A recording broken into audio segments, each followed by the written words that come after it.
নমস্কার, আমি ডক্টর নীলাদ্রি শেখর মান্না। আমি পেশায় একজন হোমিওপ্যাথি বিশেষজ্ঞ ডাক্তার।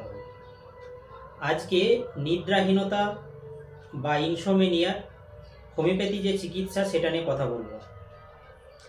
এই নিদ্রাহীনতা বা ইনসোমেনিয়া নিয়ে প্রায় বর্তমানে অনেক পেশেন্ট কিন্তু আমাদের চেম্বারে আসেন।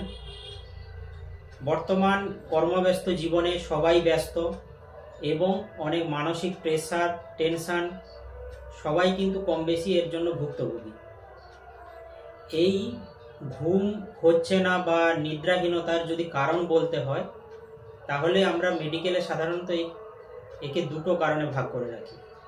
একটা প্রাইমারি কিছু কজ থাকে আর কিছু সেকেন্ডারি কজ থাকে।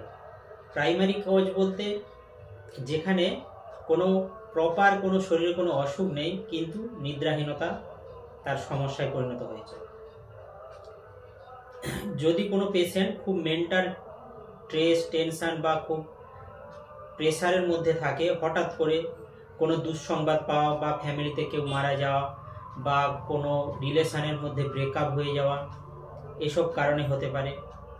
কোনো দিন হঠাৎ খুব বেশি কফি বা চা বা ওভার ইটিং বা অ্যালকোহল নেওয়া, এসব কারণে হতে পারে।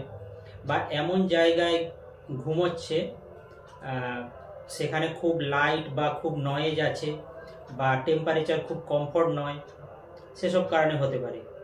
বা পেশেন্ট যদি কোনো তার প্রফেশনালি কোনো জায়গা চেঞ্জ হয়, আগে অন্য জায়গায় থাকতো, হঠাৎ করে জায়গা চেঞ্জ হয়েছে, এসব কারণে হয়।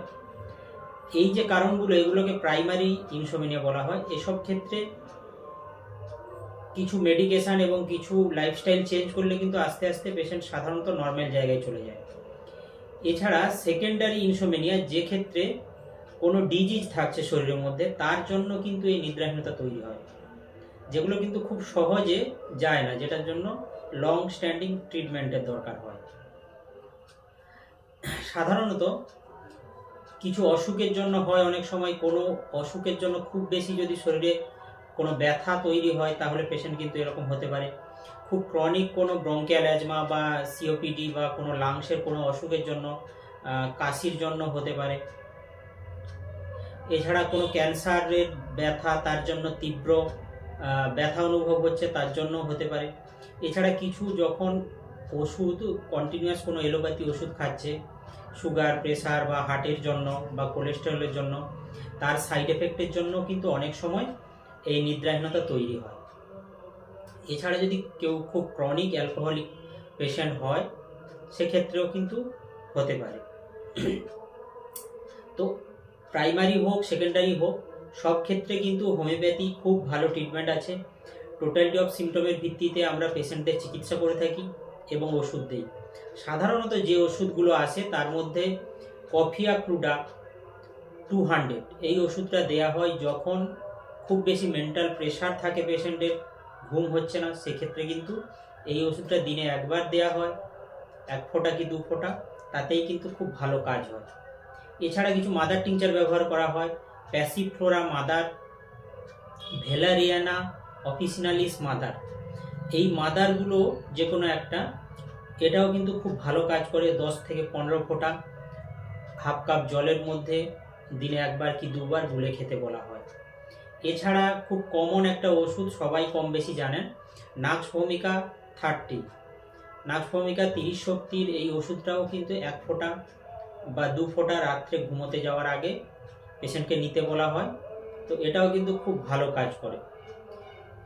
এছাড়া যাদের খুব মেন্টাল প্রেশারের মধ্যে কন্টিনিউয়াস কাজ করে থাকে, তাদের জন্য কেমোমিলা 200, এই ওষুধটাও কিন্তু খুব ভালো কাজ করে। এছাড়া বায়োকেমিক কিছু ওষুধ থাকে, ক্যালিফস 6x, এটা 4টে ট্যাবলেট দিনে একবার কি 2 বার দেওয়া হয়, এটাও কিন্তু খুব ভালো কাজ করে। এছাড়া যদি কোনো অসুখ থাকে, তার সেকেন্ডারি যে কজ বললাম, সেটার কিন্তু ট্রিটমেন্ট করাতে হবে। তার জন্য কিছু ক্ষেত্রে আর্সেনিকা ভ্যালমাব 30, ককুলাস ইন্ডিকা 30, 200, হায়োসিয়ামাস 30, 200, এই ওষুধগুলো অনেক সময় এসে থাকে। এছাড়াও কনস্টিটিউশনালি ট্রিটমেন্ট করার সময় যে কোনো ওষুধ আসতে পারে, সেটা কিন্তু অভিজ্ঞ বিশেষজ্ঞ হোমিওপ্যাথি ডাক্তারবাবুকে দেখাতে হবে, উনি কিন্তু ডিটারমাইন করবেন। সঙ্গে কিছু অ্যাডভাইস অবশ্যই আপনাকে মেনে চলতে হবে। পর্যাপ্ত জল খেতে হবে, নিয়মিত এক্সারসাইজ, বডি থেকে ঘাম ঝরাতে হবে, নির্দিষ্ট টাইমে ঘুমোতে যেতে হবে। রাত্রের যখন ডিনারটা করছেন সেটা খুব বেশি পরিমাণ নয়, হালকা খেতে হবে এবং ঘুমোতে যাওয়ার বেশ কিছুক্ষণ আগে, মিনিমাম 2 থেকে 3 ঘন্টা আগে আপনি খাওয়ার চেষ্টা করুন। খুব বেশি চা, কফি বা খুব বেশি মোবাইল অ্যাডিকশান বা টিভি বা কোনো ল্যাপটপ, ডেস্কটপে স্ক্রিনে টাইম কাটানো, এগুলো কিন্তু দূরে থাকতে হবে। অ্যালকোহল অ্যাভয়েড করতে হবে। যে জায়গায় ঘুমাচ্ছেন সেটা যতটা নিরিবিলি হবে, যতটা খুব বেশি লাইট বা খুব বেশি নয়েজ থেকে দূরে থাকবে এবং টেম্পারেচার কমফোর্ট থাকবে। এইভাবে অ্যাডভাইসগুলো যদি মেনে চলেন এবং যে ওষুধগুলো বললাম সেগুলো যদি আপনি সেবন করেন, তাহলে কিন্তু এই ইনসোমেনিয়া অসুখটা কিন্তু আপনি খুব সহজে কিন্তু এখান থেকে রিলিফ পেতে পারবেন। Thank you.